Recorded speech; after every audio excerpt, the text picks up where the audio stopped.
I overheard my family accidentally calling me their personal ATM, so I made them homeless. Dear friends, before we continue, I just want to take a moment to thank all of you for your incredible support. My channel is so far along, reaching 1,000 subscribers, and your help means everything to me.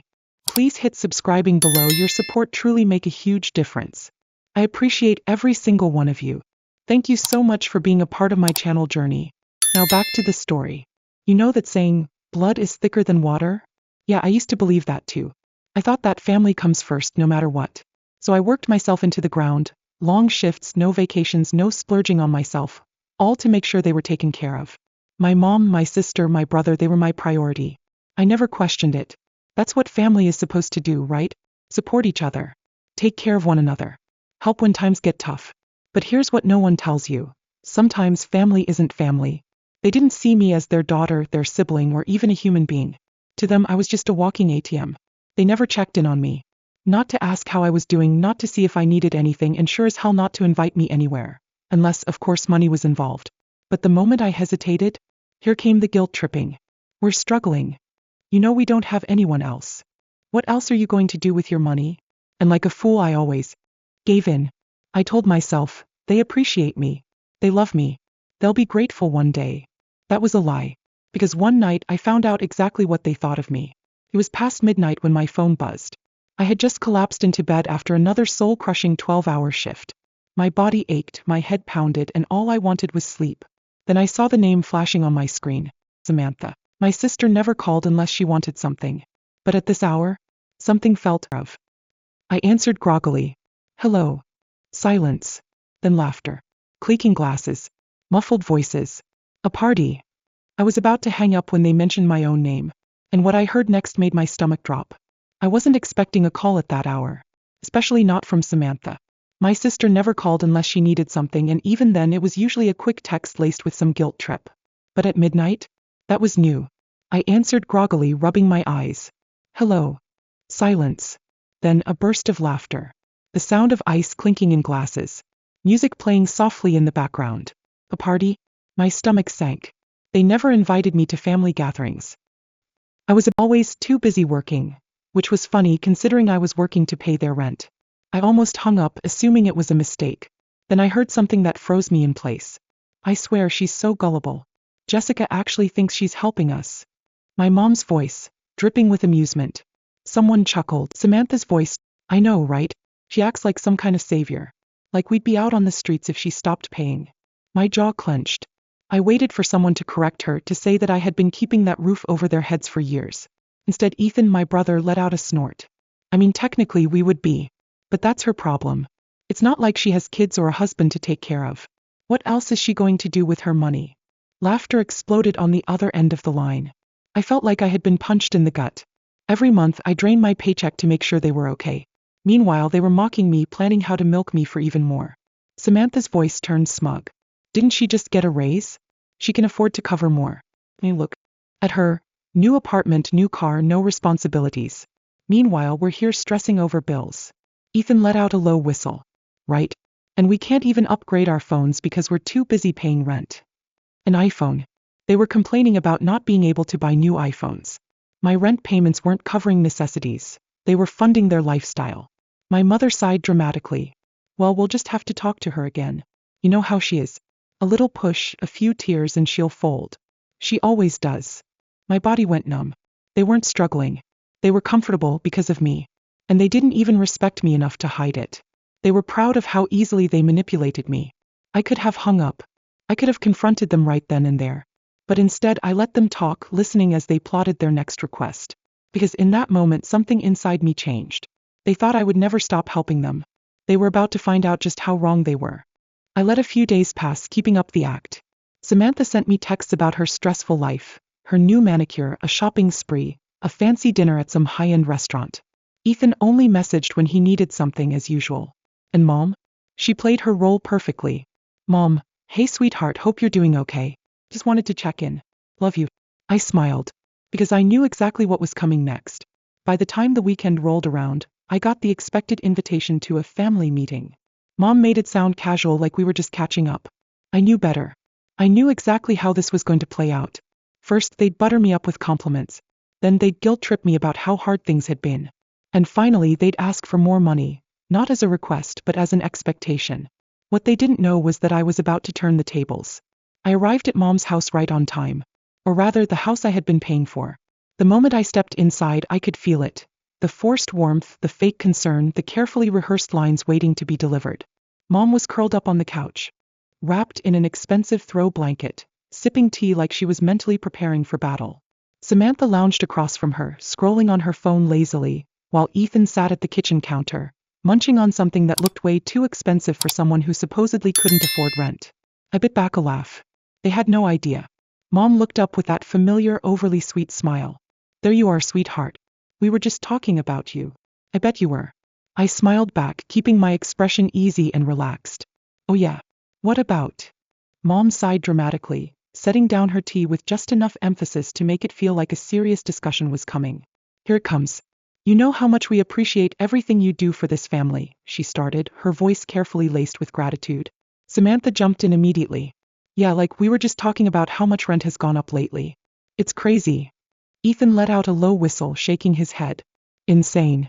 Like, I don't even know how people are affording it these days. Mom nodded, her eyes widening with exaggerated concern. And, well, we wanted to talk to you about that. Your landlord is raising the rent again. It's really bad this time. I tilted my head, pretending to think it over. Wow. By how much? Mom hesitated for just a second. 8,000 more a month. 1,000. Samantha immediately chimed in, her voice carefully casual but laced with expectation. Which, isn't that bad, but with all the bills it's just so much. We're barely keeping up. Ethan shook his head, sighing dramatically, playing the role of the stressed-out brother. We hate to ask, but there it is.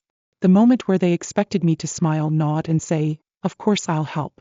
But they really think I'm that much of a fool? They sat there, expectant, waiting for me to play my part in their well-rehearsed act. The dutiful daughter, the generous sister, the fool.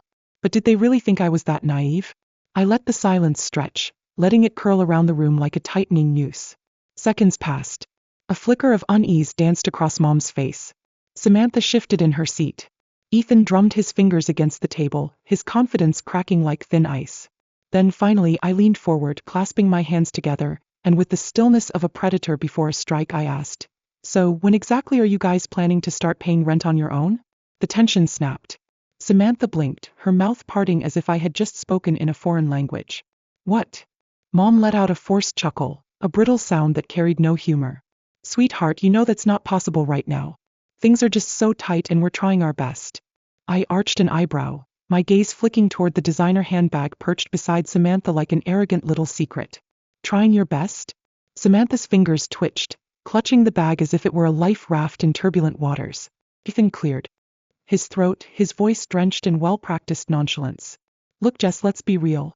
You make more money than all of us combined. It's not like it's a big deal for you. There was the truth beneath the performance. I felt my jaw tighten, my pulse thrumming in my ears like a drumbeat of restraint. Stay calm. Stay collected. Don't give them the satisfaction of seeing you crack. Oh, I see, I said, my voice laced with a calm sharper than any blade. So because I work my ass off, that means I automatically owe you guys? Samantha rolled her eyes, waving a dismissive hand. Don't be so dramatic. It's just rent. We're family. The word felt foreign coming from her mouth, hollow and weightless, stripped of the warmth it was supposed to hold. I exhaled, a small, sharp laugh escaping my lips, not out of amusement but out of the sheer absurdity of it all. For years I had been blind to their entitlement. Now it was blinding me. I sat back, letting the chair creak beneath me, let them believe for one final second that I might break. Then with the finality of a slamming door I said the words that shattered their illusion. Not anymore. This is the last time we're having this conversation. I'm done paying for you. The room froze. Mom's smile crumbled, the carefully constructed mask slipping from her face. Samantha's mouth fell open, eyes widening like a child realizing their favorite toy had been taken away. Ethan's brows furrowed, confusion battling with the first traces of panic. For the first time they understood. I wasn't bluffing. And this time, there was no coming back from it. When rent was due, I did exactly what they never thought I would. I stopped paying. At first there was silence. No panic, no desperate calls. I imagined they thought I was just late this time, that I'd come through like I always did. Like I always had. Then the phone calls started. My phone showed 12 missed calls in a row from Mom. I let every single one go to voicemail. Samantha? She sent text after text, her messages going from casual reminders to full-blown begging. Hey Renstu. Did you send it yet? Mom is freaking out. Call me. Jessica, this isn't funny. We need you.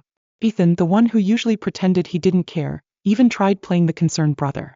Hey, everything okay? Haven't heard from you. Right. Because now that their safety net had disappeared, suddenly I mattered. I ignored them all. And then, finally, the message I had been waiting for.